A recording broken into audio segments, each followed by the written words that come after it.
Hello à toutes et à tous. Donc moi c'est Adama Eva.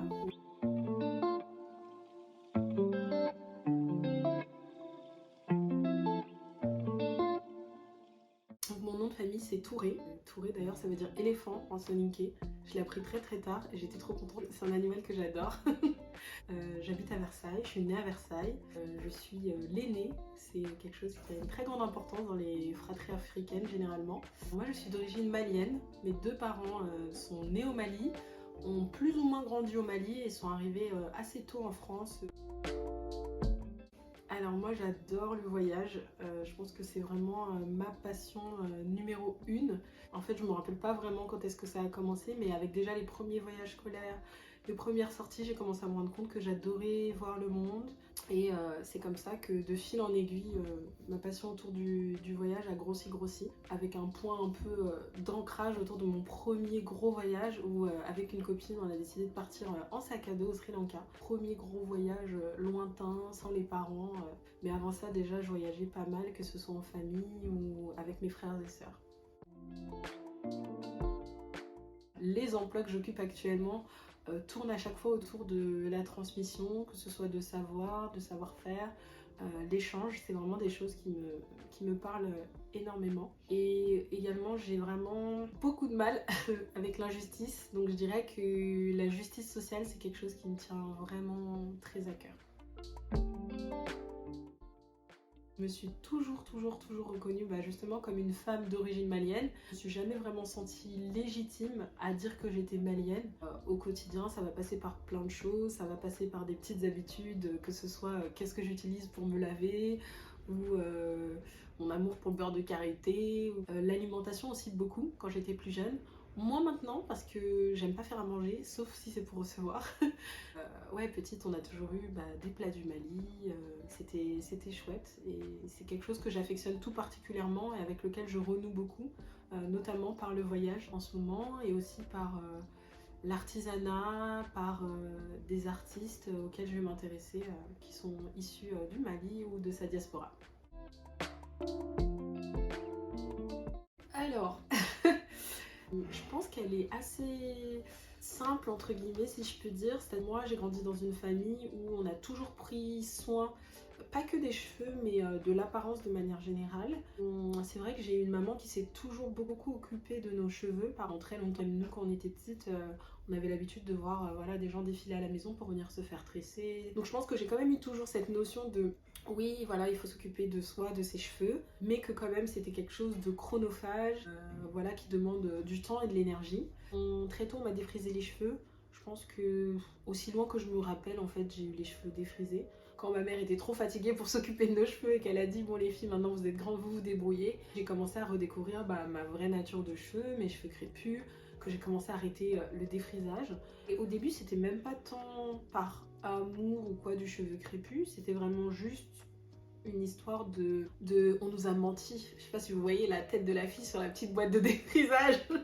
Personne ne sort dans son défrisage avec cette tête là. Mais c'était plus ce truc là de ouais, de toute façon c'est de la publicité mensongère, donc je vais tester d'autres trucs et on verra. Et puis surtout j'ai envie de voir si mes cheveux pousse mieux sans. J'avais rencontré une fille, ça m'avait marqué, qui avait le crâne rasé et je lui disais oh c'est trop joli mais comment ça se fait que t'as le crâne rasé, c'est pas courant. Et elle m'avait dit ah c'est parce que le défrisage a brûlé mes cheveux, j'ai eu un trou et du coup j'ai rasé pour que ce soit homogène. Et depuis ce jour là je me suis dit ah ouais ça peut quand même faire des ravages, donc le défrisage et moi c'est fini. J'ai dû me redéfriser peut-être une fois ou quoi, peut-être dans l'année qui a suivi et après c'était fini quoi. Donc je vais faire 10 ans à peu près que j'ai les cheveux au naturel et je dirais que je suis une flemmarde des cheveux naturels. Je me prends pas la tête, je me dis pas il faut que je me lave les cheveux à telle fréquence, il faut que je me coiffe à telle fréquence. Plus je m'habitue à mes cheveux naturels, moins j'arrive à faire des extensions capillaires. J'ai jamais trop fait de tissage, un petit peu au début, mais surtout même les tresses. En fait ça a tendance à m'irriter alors que je trouve ça magnifique, mais je suis trop habituée à avoir mes cheveux naturels. Les tresses et toutes ces belles choses, c'est une fois par an au max. cheveux. Je trouve qu'il y a ce truc un peu magique dans les cheveux afro. Je suis tombée amoureuse de ça. Même si j'avais quelques notions de base. Enfin, il faut voir c'était quoi les crèmes qu'on utilisait, les trucs genre Pink ou je sais plus comment ça s'appelait, il y avait une gamme Dr Miracle ou des trucs comme ça à base d'huile de carapate, mais en fait quand on regardait le détail c'était une catastrophe. Et du coup il a fallu que je me tourne vers internet et c'est tombé dans le même temps en fait l'apprentissage de comment manipuler mes cheveux et la découverte que il y avait d'autres femmes noires qui me ressemblent entre guillemets. Ça a beaucoup joué dans mon affirmation de moi et dans ma féminité parce que ça m'a permis d'avoir un style plus affirmé, de entre guillemets revendiquer que voilà mes cheveux c'est comme ça et puis c'est tout. C'est vrai que quand je porte mes coupes, que je fais une petite coupe sympa, je me sens fraîche. J'ai depuis cette année 2 emplois. Je suis ingénieure d'application clinique, donc concrètement ça consiste à former des personnes, des médecins, des professionnels de santé à l'utilisation de dispositifs médicaux en fait. Voilà. J'ai lancé une nouvelle activité professionnelle à la fin de l'année dernière avec une très bonne amie à moi. Donc on a lancé notre marque qui s'appelle Oya Concept. Et là en fait l'idée c'est de valoriser l'artisanat à l'africaine et l'artisanat fait par les afrodescendants. Donc pour ça on organise à la fois des événements et aussi on commercialise en fait des produits issus de l'artisanat. Dans la pandémie je me suis pas arrêtée de voyager mais je me suis rendu compte que beaucoup de gens s'étaient arrêtés de voyager et que tous ces petits artisans, ces petits artistes qui commercialisent en fait leurs produits, que ce soit sur les marchés, au sein de leur village, etc. n'avaient plus accès en fait à leur clientèle principale. Donc l'idée c'est de mettre tout ça à disposition. Dans les deux cas l'idée voilà c'est de pouvoir échanger, transmettre parce que c'est ce qui me tient à cœur. On va dire que c'est le jour et la nuit puisqu'il y a un travail un peu plus corporate, un peu plus figé au niveau des structures. Souvent déjà tu es l'ovni entre guillemets en tant que seule personne noire. Donc j'ai eu pas mal de remarques désobligeantes dans le premier cadre. Ça m'a jamais empêché de vivre pleinement ma liberté capillaire si je puis dire.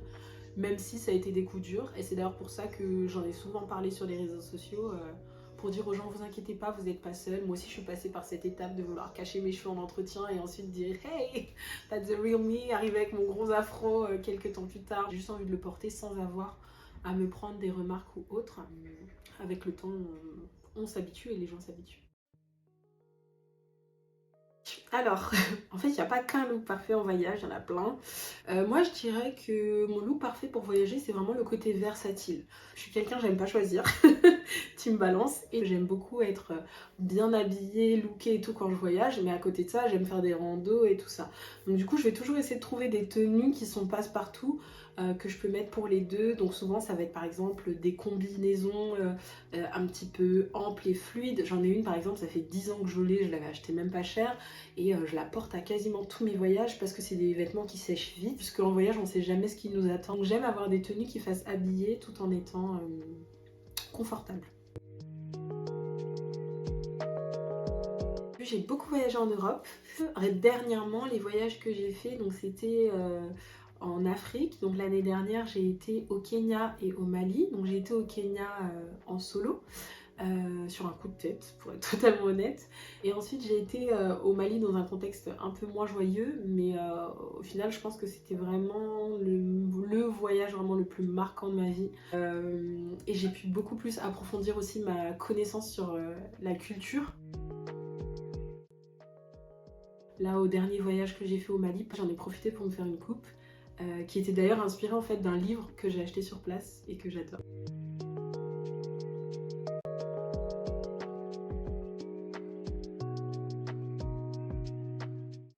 Là, j'étais en train de vous parler d'un ouvrage que j'ai acheté au Mali. Donc imaginez-moi au Mali déjà en train de chercher l'ouvrage et ensuite une fois que j'ai l'ouvrage de me pointer au salon de coiffure avec un livre, d'ouvrir la page et de demander à la coiffeuse bonjour je veux ça. Donc c'est ça que je vais vous montrer en premier. C'est un livre en fait sur les coiffures traditionnelles et modernes que l'on retrouve au Mali.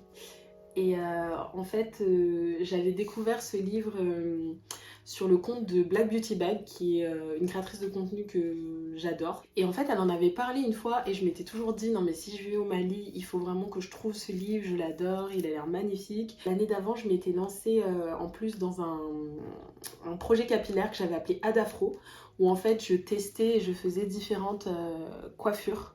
Et du coup je me suis dit mais ce serait parfait d'avoir ce livre et de continuer en fait tout simplement de découvrir et de faire découvrir des coiffures traditionnelles. Du coup quand j'ai trouvé ce livre d'occasion d'ailleurs au Musée national du Mali, bah, c'était le dernier exemplaire qui restait.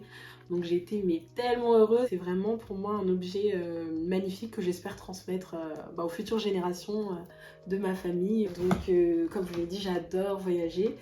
Et un de mes voyages qui m'a le plus marqué, c'est quand je suis partie à New York. Parce qu'en fait, je suis partie 2 fois à New York. Et la première fois que je suis partie à New York, c'était en solitaire.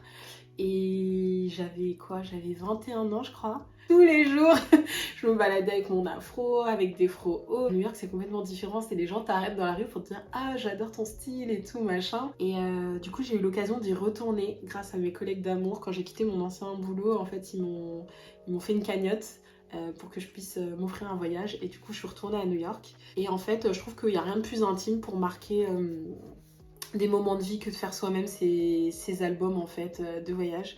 Donc je m'étais créé ce petit album de scrapbooking avec tous mes souvenirs, des photos, etc.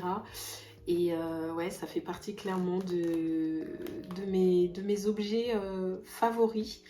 C'est le premier d'une longue liste en fait. Troisième et dernier objet, c'est tout simplement ce que je porte là. Donc ce sont mes boucles d'oreilles Fulani. Donc les boucles d'oreilles Fulani, c'est les boucles d'oreilles Peul. C'est une ethnie qui est très répandue en fait en Afrique de l'Ouest. Mon arrière-grand-mère en fait paternelle, la première d'entre elles, dont je suis l'homonyme en fait, est Peul. Donc c'est pour ça que j'adore porter ces boucles d'oreilles. Et quand je suis en voyage d'ailleurs, je les porte tout le temps, tout le temps, tout le temps. Alors qu'en réalité, c'est des bijoux qui sont entre guillemets assez fragiles, mais elles ont beau être toutes cabossées, toutes vieilles, etc. Une fois qu'on les porte, en fait, ça se voit plus. Elles ont toujours ce wow effect. Donc pour moi, c'est vraiment ma pièce incontournable que je vais mettre quand je vais au travail, quand j'ai envie de me sentir un peu powerful, genre quand je dois faire des présentations devant 50 médecins, 100 médecins. Je mets ça et je me sens un peu invincible. Donc voilà pour mes 3 objets favoris. Pour moi, être une sublime, c'est s'accepter tel qu'on est, ne pas se restreindre, ne pas se faire petite. Peu importe l'environnement dans lequel on évolue, que ce soit dans son environnement familial, dans un contexte professionnel ou autre. Et effectivement, ça peut passer par plein de choses. Il y en a, ça va passer par voilà, se faire belle, prendre soin de soi, prendre soin de ses cheveux. Moi, personnellement, je sais que ça passe par le voyage. Une fois par an minimum, il faut que je fasse un voyage seul. Pourtant, je suis entourée, j'ai de la famille, j'ai des amis, j'ai des proches. Cette petite parenthèse à moi, et je trouve qu'être une sublime, c'est ça, c'est accepter de s'accorder ce dont on a besoin quand on en a besoin. J'ai accepté parce que je trouve que ce projet il est vraiment très parlant. Moi les ateliers Crépus c'est une marque dont j'avais entendu parler via justement une fille que j'ai rencontrée sur les réseaux sociaux. Coucou Adeline de Carly Vision. Et le projet des Sublimes il a cette vocation de faire aux gens se sentir appartenir à un tout dans son unicité à chacune et chacun et du coup j'adore le projet pour ça. Merci beaucoup Anna Maeva, c'était juste